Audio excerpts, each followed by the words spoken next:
చంద్రబాబు సభలో ఒక మాట చెప్పి బయట ప్రజలకు ఒకలా చెబుతారని అన్నారు వైసీపీ అధ్యక్షుడు జగన్. ప్రభుత్వం ఏర్పడి 2 ఏళ్లు గడిచినా బాబు ఇచ్చిన హామీ ఒక్కటి అమలు కాలేదన్నారు జగన్. ఎల్లంపల్లిపై ఇచ్చిన హామీలు చెప్పిన మాటలు ఏమయ్యాయని ప్రశ్నించారు.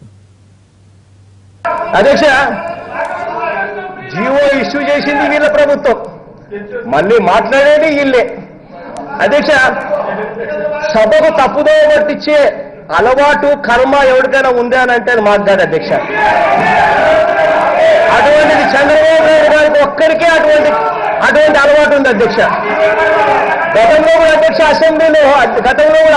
అసెంబ్లీలో ఎల్లంపల్లి ప్రాజెక్టు గురించి చర్చ జరిగేటప్పుడు ఇదే చంద్రబాబు నాయుడు గారు 3 రోజుల పాటు 4 రోజుల పాటు ఎల్లంపల్లి ప్రాజెక్టుకు సంబంధించి 2-3 రోజుల పాటు చర్చ జరిగేటప్పుడు విపరీతంగా తప్పుడు లెక్కలని చెప్పిన తర్వాత చివరకు 3 రోజుల తర్వాత ఒరిజినల్ లెక్కలు తీసుకుని రాజశేఖర రెడ్డి గారి ప్రభుత్వం చూపించినప్పుడు ఇదే చంద్రబాబు నాయుడు గారు అన్నారు.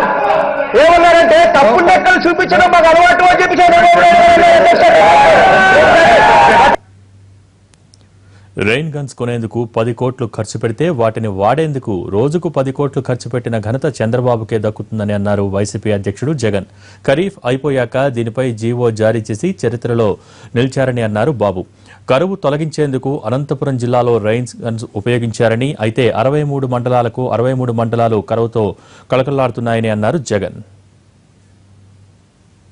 10 రోజులకు సంబంధించి ఖరీఫ్లో 2016 జరిగిపోయిన ఖరీఫ్కు సంబంధించి జీవో 2017 ఫిబ్రవరి 13వ తారీఖున ఇచ్చిన జీవో అయిపోయిన దాని గురించి జీవో ఇస్తూ ఏమన్నారు, 10 రోజులకు ఒక్కొక్క రోజుకు 10 కోట్ల రూపాయలు రెయిన్ గన్స్ కోసం ఆపరేషన్స్ అండ్ మెయింటెనెన్స్కు.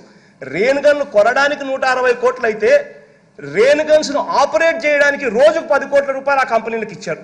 అంత గొప్పగా చంద్రబాబు నాయుడు గారు పరిపాలన చేశాడు కాబట్టి అనంతపురం జిల్లాలో 63 మండలాలు కరివే. ఒక్క మండలం వాళ్ళ పక్కకు క్లియర్ కట్ గా అర్థం కావడం లేదు అధ్యక్ష. ఇది మోసం అని చెప్పి చంద్రబాబు నాయుడు గారు మళ్ళీ ఇదే సభలో ఇష్టం వచ్చిన ఆరోపణలు.